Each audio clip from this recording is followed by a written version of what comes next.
Hello, everyone, and welcome to the first Chapter 1 Read Aloud of the 2022-2023 school year.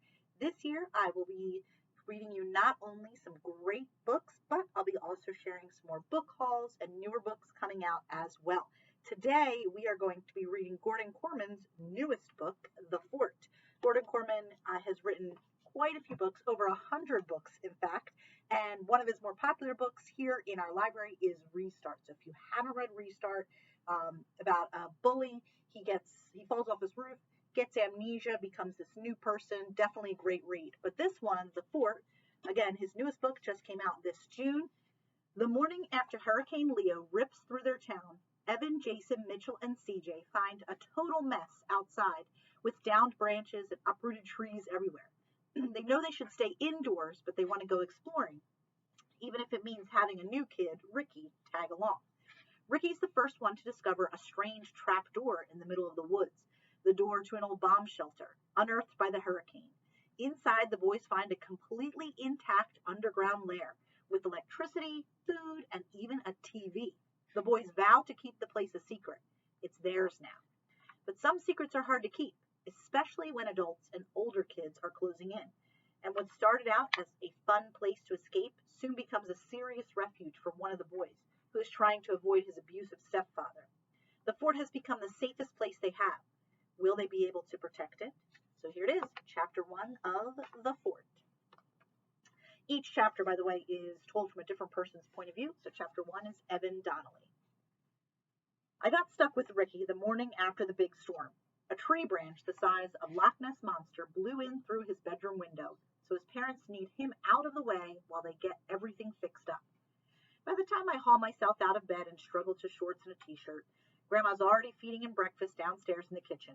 I take a seat on the opposite side of the round table, and she pops a plate in front of me, 2 pieces of white bread with a little bit of butter. Raw toast? I complain. The electricity's out, Grandma supplies with a swig of orange juice. I catch the bitterness in his tone.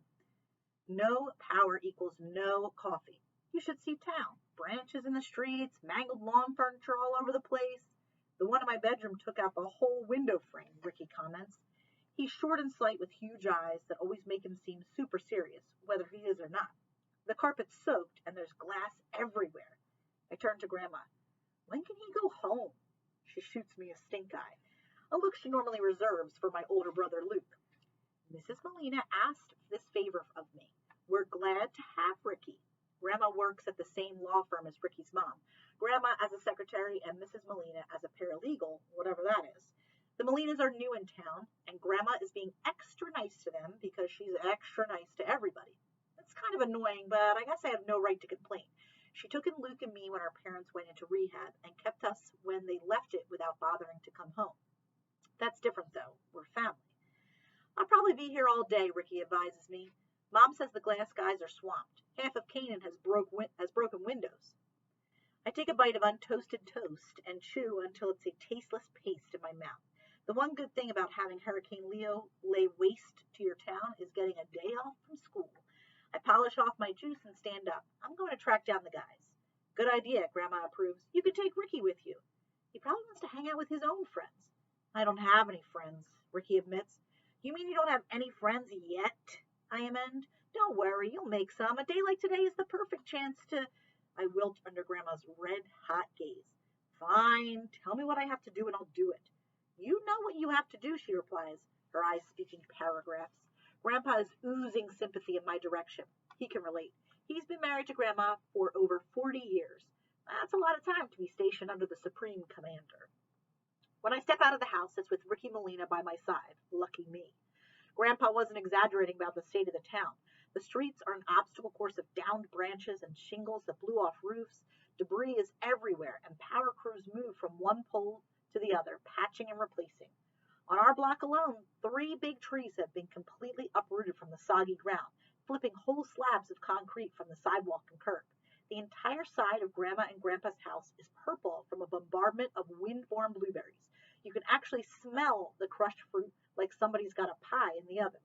Ricky wrinkles his nose. Disgusting. I swear I was just about to say the same thing, but hearing it from Ricky makes me offended on behalf of my grandparents' home and blueberries, which are now my favorite fruit.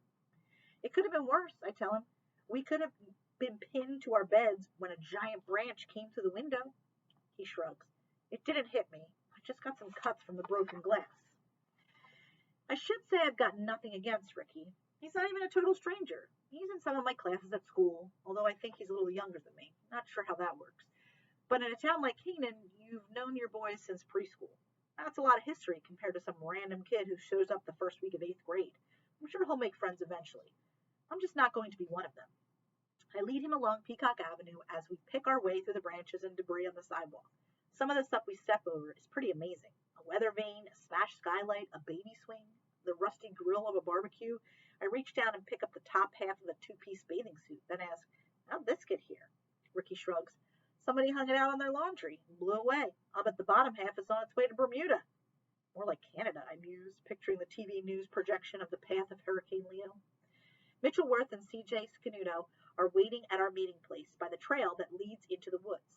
Wiry, dark-haired C.J. is narrating the play-by-play of his latest Death Defier, a skateboard dragged down the railing of the front steps of the Canaan Public Library. I'm sliding along, wind blowing through my hair, when this little old lady grabs hold of the banister like it's a tug of war and starts up the stairs. Well, I can't just plow her down, right? So I jump her and nail it. Almost. When he's telling a story, his mouth moves a mile a minute. Blonde Mitchell examines the scabby scrape on the whole right side of CJ's face. Did it hurt? He wants more details. Mitchell always wants more details, especially when they're gory. Nah, it didn't hurt, CJ snapped sarcastically. It felt like landing on a feather bed. He turned to me, his brow furrowing as he takes in my companion. What's with him? You guys know Ricky from school, I explained. His mom works with my grandma. Yeah, but what's he doing here? Mitchell probes. He's staring at Ricky like the kids in a specimen jar or something. Mitchell has obsessive-compulsive disorder, OCD for short. It hits different people in different ways. In Mitchell's case, it means he doesn't like unexpected twists, among other things. Am I late?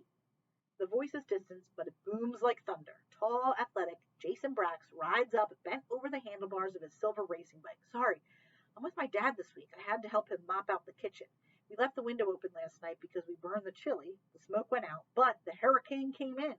Everything about Jason is larger than life. His voice, his mane of wind-blown brown hair, even his shoulders are broader and more adult size than the rest of ours. He falls silent when he sees Ricky standing with us. The hurricane came into my house, too, Ricky supplies. A big branch blew through my bedroom window. Ricky's with me, I confess, while his folks get his room fixed up. But Evan, Jason protests, we're going to... it's supposed to be a secret, right? I can keep a secret, Ricky promises. You can't keep it because it isn't your secret, Mitchell puts in with his usual flawless logic. I sigh. I have a feeling our secret is blown all over the woods. Just look around you. The whole town is a disaster area. Imagine what the storm did to a few tarps. Maybe the trees protected it, Jason suggests hopefully. Protected what? Ricky probes. Wouldn't you like to know? Mitchell shoots back. So, that was chapter 1 of The Fort. I hope you enjoyed that chapter and come to the library to check the book out so you can read the rest. Follow along next week. I'll be doing a review of Hotel Magnifique along with some other of my summer reading books. That's it for now. I'll see you next time on Chapter 1 Read-Aloud.